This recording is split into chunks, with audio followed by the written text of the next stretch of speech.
I appreciate you taking time to talk with me, man. I talked with Bella just a couple of days ago, and Zoom messed that up. So Really?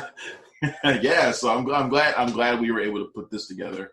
Oh yeah, absolutely. Yeah, I could talk with you about Infamous. So talk to me a little bit about your decision to tell this particular story, because we've seen the Bonnie and Clyde thing a bunch of different times, and they all sort of have like the communication of the day, like whether it's Right. word of mouth or it's TV, radio, where their kind of celebrity buzz grows. And now we're kind of living in the social media age, and this is one of the first movies to do that. Talk to me about wanting to tell that particular story. Well, I was interested in the intersection of social media, the kind of what we've seen now is this pursuit of social media fame. I mean, I remember back when it was reality shows, it was like, oh, people are getting famous for being on a reality show now, and now it's like you don't even have to do that, and you see kind of this currency of likes, currency of follows, and the value that's been put on that. And I was interested in the intersection of that with the other thing that, America loves, which is crime. And, the way in which crime holds such a fascination for America. Yeah. And I was struck by the idea, twofold. I was struck by the idea that if this were probably happening in real life, we would all probably be following it. And on the other side of it, in sort of looking back at Bonnie and Clyde, originally I was interested in trying to do a heist movie.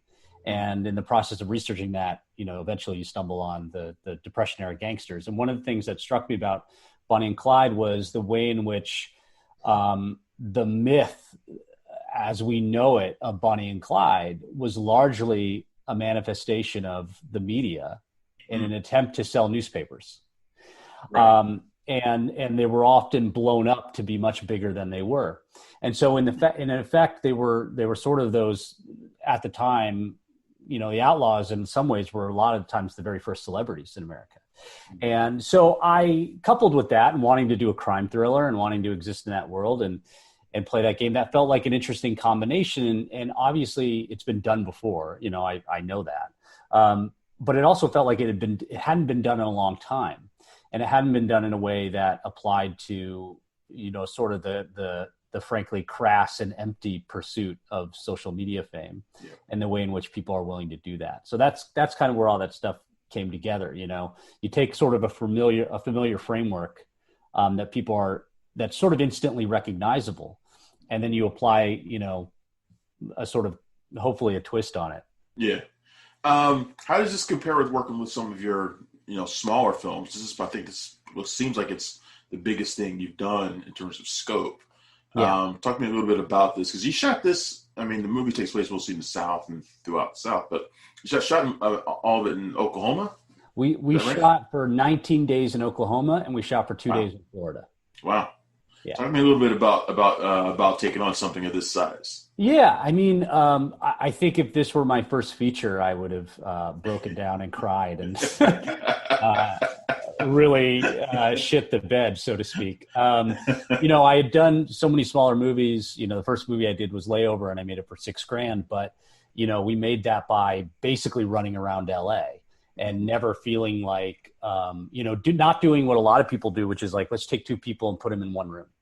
Yeah. Or one location. And so I slowly got to build, in a lot of ways, the ways in which filmmakers don't get to anymore. But I slowly got to slightly get bigger budgets, get a little bit more scope, build it out. I've done plenty of short films with big crews and, all that kind of thing. And so at the time when I was writing this, I was looking to do quote unquote a digital movie. You had a lot of these companies like Lionsgate and Legendary with these digital arms making these $2 to $3 million movies. And I was sort of seeing them, and I was being pitched them, and I was kind of like, maybe there's a different way to do this. And I really wanted something that was both me, that I written, that I created, and also had a budget to back it up. But I also wanted to be kind of bold with it, and try and do something that a lot of the movies, at this budget range aren't doing, so the types of action scenes we're doing, the road movie aspect of it, the scope of it, never going back to a single location. It was extremely challenging, in the doing of it. But I feel like I was able to build up experience in how to do it and how to pull it off. And bring a lot of that sort of micro budget sensibility to a slightly bigger budget, setup. One of the things I told Bella that I really liked about the film, because she was funny. She asked me straight out what was my favorite thing about it. And I was like, okay, well, I'll tell you. I really dug the dynamic between Ariel and Dean, which was a little bit different than we see in these movies. Yeah. You look at him, and he looks like he's rough around the edges, whatever. But he's actually sort of the most level-headed of the two. Yeah. Which is interesting. It's usually the other way around. It's usually not how it goes. Talk to me about kind of making a choice to kind of flip the dynamic between the two central characters. Yeah, I'm drawn to female leads and female-driven content. I mean, I'd say of the 4 features I've made, 3 of them are distinctly female-driven, and the other one is sort of a split. Probably would be leaning more on her being the interesting party. And so in this, again, also you look at the Bonnie and Clyde aspect, and you look at so many of those movies, Bonnie's supporting, right? Bonnie's the sort of secondary character. And I'm drawn to the notion of female characters that are not restricted by all those things that tend to restrict them, right? Like not being emotional, not having female rage, not having strength. And so for this, it felt like a good way to do it.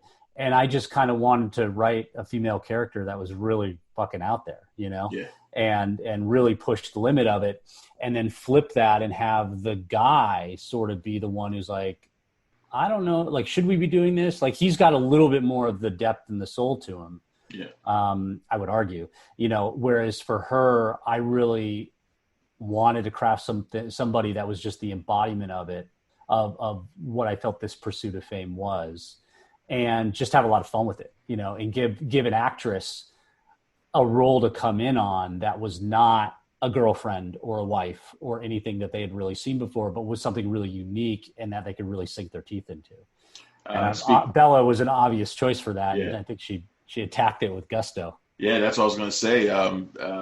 It was quite a role for her. Talk to me about choosing her for this role. I mean, she's so good for it, and I think her own celebrity kind of adds a little something to it. Like, it comes with a certain, like, it's not necessarily part of the film, but it brings a certain mental baggage to it that you're like, she's really okay. This is really right for her. Yeah. Talk to me a little bit about her and sort of the chemistry she has with Jake Manley, because they're both really great together. Yeah. Thank you. Bella came on early. She was, we ended up getting to her through her manager. One of our producers knows him really well, and he knew that she was looking for stuff from sort of younger writer directors. And so we sent her the script. I had originally thought of her when I wrote it, but I was like, I don't think we'll ever get her. Mm-hmm. Particularly because, it's a really unapologetic, aggressive, unsympathetic role. Yeah. Right. And there's understandably, there are a lot of people that may not want to be seen that way. Right. Or play that role. Mm-hmm. And so with her, I always thought, based on what she had done before, that she might be open to it. And so we ended up going to her, and she read the script, and we had a conversation about it, and we both saw eye to eye. And she came on board about a year before we started shooting. So the advantage to that was we had a lot of time together to build out this character, understand each other, get to know each other, who she is, who I am, how I work, how she works. So that by the time we got on set, because we didn't have a lot of prep time with each other, she was in Europe, like right before we started shooting. We were able to just kind of very easily go into it because we had done all that work ahead of time. And she was gusto for it. And at the same time, she, that was the thing, which was like with her, there was no teaching of what this experience was like for the character. There was no, this is what it's like to be commented on negatively all the time, or this is what it's like to be supported positively all the time. Like this is the pursuit of it, right? Like she very much got that. In fact, like one of the things that we did was, we were never going to get permission from Twitter or Facebook or any of these companies to allow us to use their branding. Yeah. And I didn't want to do something where it was like, let's create a fake company, like Face. Like, who cares about that? It's going to instantly make it fake. And so, but one of those things was thinking about, well, how are we going to sort of visualize the comments? And I really didn't want to just do comments on a white background where they're static and the way you usually see them, because it's just like, it's not interesting. And so one thing that we did, because we couldn't rely on the branding and the visual imagery of it, we were like, well, let's lean into the psychology of it. And one of the things that Bella told me was when she's looking at comments, when she's reading comments, whether they're positive or negative, they are like in your face, bright red, like screaming at you. Yeah. And they're flying by rapidly and it's hitting you with such force. And she was like, you should think about doing the full frame graphics as a way of getting that across. And I was really excited about that idea because it spoke to the true experience for people that are influencers and the way in which the public is perceived by them as they're commenting and all this kind of stuff. But also it then really kind of, my hope was it kind of would start to fuck with the audience in terms of it just being so rapid and so in your face and so like you can't ever land on it. And that maybe you're internalizing it without really perceiving it. And that maybe it would make you feel uncomfortable, or maybe it would make you feel awkward, or maybe it would make you just feel like stressed or something like that. And in that way, we could sort of live in the world of the psychology of social media and not date ourselves by relying on branding that might change in a year. Yeah, so Bella's experience in that and the knowledge of that brought a lot to the character and a lot to the world. You said that Bella came in early. When did Jake come in, and how did they sort of get their bond, in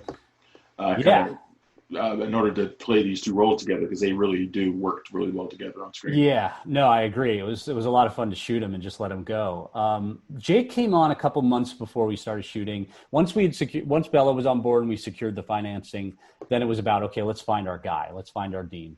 And, you go through that normal casting process. Jake was actually somebody we went to early, and he had to turn it down because we were originally going to shoot in May, and he was on another movie. Mm. And when we ended up having to push, which thank God we did, because I think May was like the rainiest month in Oklahoma last year, and tornadoes and all that stuff. So once we pushed to July, his schedule opened up and we went back to him. And Jake was somebody who, came into this from the beginning, just really loving the role and really loving, again, as a filmmaker, you want to write things for people that are things they don't normally do, and so this was not a character Jake had ever played before. The character, of Amber Riley's character was a character she had never really played before. And the fact that we weren't asking her to sing in the movie was probably, exciting for her because, she's an actress in her own right. And so with Jake, it was Jake's idea to dye his hair, and he then spent some time with Bella because I'm in New York and Bella and Jake are both in LA. So they were able to get together. And it was very easy from the get-go, and they were very comfortable around each other and they both understood what it was. And so, it wasn't something, thankfully, that we had to direct or we had to create or I had to force. Like, all right, guys, I know you hate each other off screen, but you need to like each other for this moment. And what that allowed us to do was it allowed us to kind of just capture a lot of these moments without it having to be too thought out ahead of time. Like I could say, okay, let's just run over to this field. We need to get you guys messing around and playing around. And because that natural chemistry was already there, it was very easy to flip the camera on and not be like, and get what we needed to get very quickly. And thus sort of expand that scope because we were able to capture so much footage. How is what's going on in the world right now kind of impacted distribution of the film? I mean, everything's kind of crazy right now for filmmakers and distributors. How's that impacted Infamous? Yeah, I mean, the craziest thing is you shoot, you write this movie 4 years ago, you shoot it a year ago, you finish editing it in January. You finish the movie. Movie's done in January, and then it's like all of a sudden COVID hits. All of a sudden all this stuff starts coming in, and so. For us, it was interesting because with a movie like this, you would have typically done this kind of like 25 theater, release, but mostly it's a digital release. And the thing about that is it's cool to see it in the theater, but nobody goes to see that, right? Nobody. It's like when you're up against Fast and Furious and Jurassic Park or like whatever it is, like nobody's going to see the small indie movie that's playing in 25 theaters, And so what's weird, and I obviously what's going on is terrible and people are dying, and it's the response to it has been abysmal, and we should not be in this position. But from a very granular level, it gave the movie a shot when it might not normally have had one. I think even we were anticipating the idea that people were going to be stuck at home. So great, it's a digital release. Like people are going to be looking for content in June and still looking for something to watch. What I never anticipated was the 56 drive-ins that it was going to play in. Right. That was a very sort of like last 2 weeks before release surprise to me. And the fact that it's done very well in drive-in, I think it's a great drive-in movie. But the fact that it's done very well in drive-ins, and even on Friday, I got to go see it on the big screen, was a big surprise. And so it's cool because everybody wants their movie seen on a big screen. Mm-hmm. But even the resurgence of drive-ins has been exciting. And to kind of be in some very small way a part of that is definitely very exciting. I think that, there's also the concern about a lot of the stuff going on with Black Lives Matter. And sort of what we're doing in the movie and the police and all that kind of things. Again, like you don't plan for that. You could never plan for that. Yeah. And my hope is people just can separate the two because one is not about the other. Right. But it's been interesting. It's been really different. The fact that we were, the number 2 overall movie in America is something that would have happened, before. And I think that, it's been fun for me in seeing some of the reactions to see how divided it is, in a big way. It's kind of seems to be either 5 stars or 1 star. And that's in some ways a very heated reaction on either side of it. And that's what you kind of hope for, It's got people talking, and that's got people talking. That's a good thing, right? Yeah. And but before I let you go, what have you got anything on the burner that you're thinking about already? Something you want to do next? Yeah, I got a couple projects. Nothing that I can announce, unfortunately. But it was interesting because coming off of I keep wanting to call it Southland. It was originally called Southland. Coming off of Infamous, I was kind of starting to go into a development period of working on the next thing, and it's just been extended because of COVID. But obviously, the big question now is how do you get back to work? How do you do it safely? So there's a number of things in the works, but I don't know if we're even going to find ourselves on set until either late this year, but definitely, or possibly early 2021. But, so we'll see where we get. But there's some fun stuff, and Infamous has been a real boon for me, career wise. And it's been exciting to bring it to people and see what they think. Well, congratulations on the movie's early success and hopefully continued success. So, and thanks for taking time with me for this. Like I said before, it came together quickly, and I appreciate it. Yeah, man. No, look, when you're a filmmaker and you're making a movie, your biggest dream is that people see it, and so the fact that you took the time, and not only that, you took the time to review it, you took the time to talk to me, means a lot. I really appreciate it. And it's been a pleasure. All right, man. Well, whatever you do next, hope I get to talk to you again about it, man. Yeah, for sure. All right. Absolutely. Thanks a lot. All right. Thanks, Stay safe. All right. Bye. Bye.